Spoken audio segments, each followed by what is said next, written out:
Welcome to The Explainer. Let's kick things off today with what is easily one of the most famous and honestly most important quotes in the history of invention. I successfully determined 5,000 ways that are no good. Yep, those are the words of Thomas Edison. Most of us are absolutely terrified of failure, right? We hide it or we just throw in the towel after the first flop. But for Edison, well, failure wasn't just normal, it was literally his most critical tool. Today we're going to completely reframe how we look at failure, and we'll see exactly how this specific mindset completely changed the world. We are diving deep into the anatomy of a successful failure. We'll be looking at how Edison's legendary trial and error method transformed incredibly frustrating setbacks into revolutionary new inventions. Because believe it or not, the light in your home and the microphone in your phone, they exist entirely because of his absolute genius for weaponizing mistakes. Here's our roadmap for today. We'll start with Edison's bug philosophy, then move into his method of trial and error. After that, we've got a massive case study going from mistake to microphone, followed by the thousands of tests it took to make a light bulb. And finally, we'll wrap up with his innovation factory. All right, let's jump right into part one, Edison's bug philosophy and the true value of failure. So, we use the word bug all the time today, especially when we're talking about tech. But did you know Thomas Edison actually popularized the term? It's true. Way back in 1873, which is a full 16 years before it even showed up in the Oxford English Dictionary, Edison was already throwing this word around. To him, a bug meant those small, pesky faults and minor malfunctions that constantly pop up when you're trying to build something new. And their role in his development process? Well, they were absolutely crucial. They were never a reason to quit. Instead, he treated these little malfunctions like vital puzzles that pointed him exactly where he needed to go next. There's actually an amazing historical sketch from 1878 drawn by Edison's 16-year-old nephew, Charles. He drew a literal bug, like an actual insect. It perfectly captures the vibe in Edison's lab. These little faults were constant, everyday companions. Sure, they were incredibly frustrating, but they were also totally necessary for development. Without systematically tracking down and squashing these bugs, literally not a single one of their devices would have ever made it to market. Edison laid this reality out so clearly in a letter he wrote. He said, "The first step is an intuition. Then difficulties arise. Months of intense watching, study, and labor are requisite before commercial success or failure is certainly reached." Basically, that initial spark of intuition, that just gets you to the starting line. The real work is the grueling, methodical battle with the bugs that comes after. Moving right along to part two, the method of trial and error and navigating the unknown. Now, how did Edison actually win that battle against the bugs? It all comes down to his mindset. There's a great story where one of his assistants was feeling super discouraged after a huge string of failed experiments. But Edison? He just cheerfully told the guy, "We had learned for a certainty that the thing couldn't be done that way, and that we would have to try some other way." You see, a failed experiment was never a dead end for him. It was a victory. It was the discovery of a boundary. By figuring out exactly what didn't work, they were drastically narrowing down the search for what would. Critics at the time, like Nikola Tesla, often slammed Edison's method as being ridiculously inefficient. But think about it. If you are operating on the absolute bleeding edge of innovation, there is no pre-existing scientific theory to guide you. You can't just sit around twiddling your thumbs waiting for someone to write a textbook on material science. In that context, the Edisonian method of trial and error is actually a fiercely active, supremely efficient way to eliminate dead ends when you are totally starved for established knowledge. This brings us to part three, a massive case study, from mistake to microphone and turning bugs into success. Let's look at how this trial and error method literally turned a humiliating failure into a world-changing invention. The domino effect goes like this. In 1873, Edison travels all the way to England to show off his new automatic telegraph. And, well, it is a total embarrassing disaster. It failed because of electrical induction in the underwater cables. So to fix this, he tries to build a cable simulator using a device called a carbon rheostat. Fast forward to 1877, and guess what? That rheostat completely fails too. So we've got a double failure on our hands. But amazingly, those exact failures are what directly birthed the carbon microphone. How is that even possible? Well, it all comes back to the failed carbon rheostat.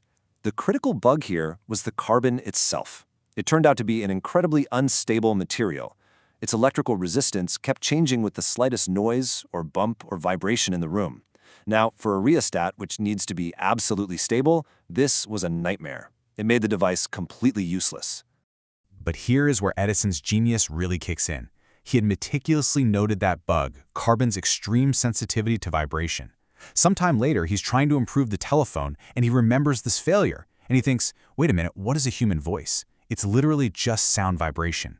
What if he used the exact flaw that ruined his rheostat to actually capture the voice and convert it into electrical signals? He literally took the root cause of a failure and made it the beating heart of a brand new device.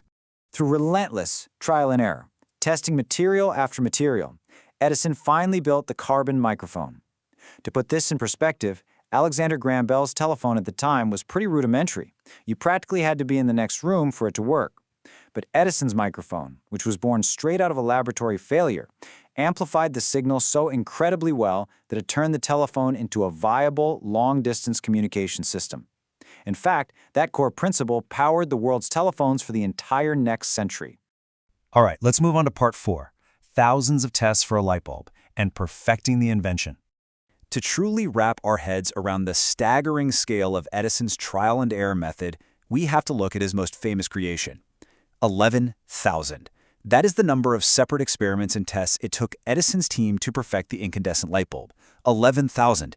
That means 11,000 times they ran into minor bugs, faced major failures, gathered the data, and just kept pushing forward. And the path to get there was anything but a straight line. They had no idea which material would ultimately work, so they just systematically eliminated options. They started with plain carbon. Then they tried platinum, which was ridiculously expensive. Then they pivoted back to carbon and managed to create a carbonized cotton thread that burned for 14.5 hours. That was a massive breakthrough, but, still not quite good enough for a commercial product. So they just kept failing, kept testing, and kept iterating until they finally hit the jackpot with bamboo fiber. And the payoff for all that persistence? 1,200 hours. That's how long a bulb using that bamboo filament could stay lit. That exact iteration became the absolute gold standard for Edison lamps for the entire next decade. If they hadn't been willing to burn through thousands and thousands of wrong ways, the world would have literally stayed in the dark for a whole lot longer. That brings us to our final section, Part 5, the Innovation Factory, Scaling Invention. So how did Edison take this personal philosophy and turn it into a global empire? He scaled his relationship with failure and essentially birthed what we now know as modern corporate R&D, research and development. Inside his massive laboratories at West Orange and earlier at Menlo Park, he gathered more than 250 technical experts and thousands of workers under one roof. It was a buzzing, nonstop hive of activity. They were fusing physics, chemistry, engineering, and math to solve incredibly complex problems, all while keeping real-world economic constraints firmly in mind. The really crucial takeaway here is Edison's holistic, systems-level approach. People love to argue about who actually invented the very first glass bulb, but Edison's true genius wasn't just the bulb. It was engineering the entire system required to make the bulb useful. He designed power generation stations like the famous Pearl Street Station. He built massive underground networks of wires. He created the screw sockets and light switches that we literally still use today. He even had to invent the very first electricity meter. He was able to bring an idea to the mass market by systematically crushing bugs at every single level of the infrastructure. By doing this, his business empire, which grew to include around 30 separate companies, basically became the original blueprint for modern Silicon Valley. And his core motivation was surprisingly pragmatic. He once said, "I always invented to obtain money to go on inventing." He built an unstoppable economic engine, and it was fueled entirely by teamwork, innovation, and an absolutely relentless trial and error method. Which brings us to the final thought for today's explainer. When you look back at Edison's history, it hits you. Innovation is really just the sum of its failures. The more successful a product ultimately is, the more times it probably crashed during its development. So I want to leave you with a challenge. Look at your own projects. Which of your recent so-called failures is actually just a highly valuable bug pointing the way to your next big breakthrough? Really think about that. I hope this explainer helps you see the absolute power of trial and error in a whole new light. Thanks for hanging out with me.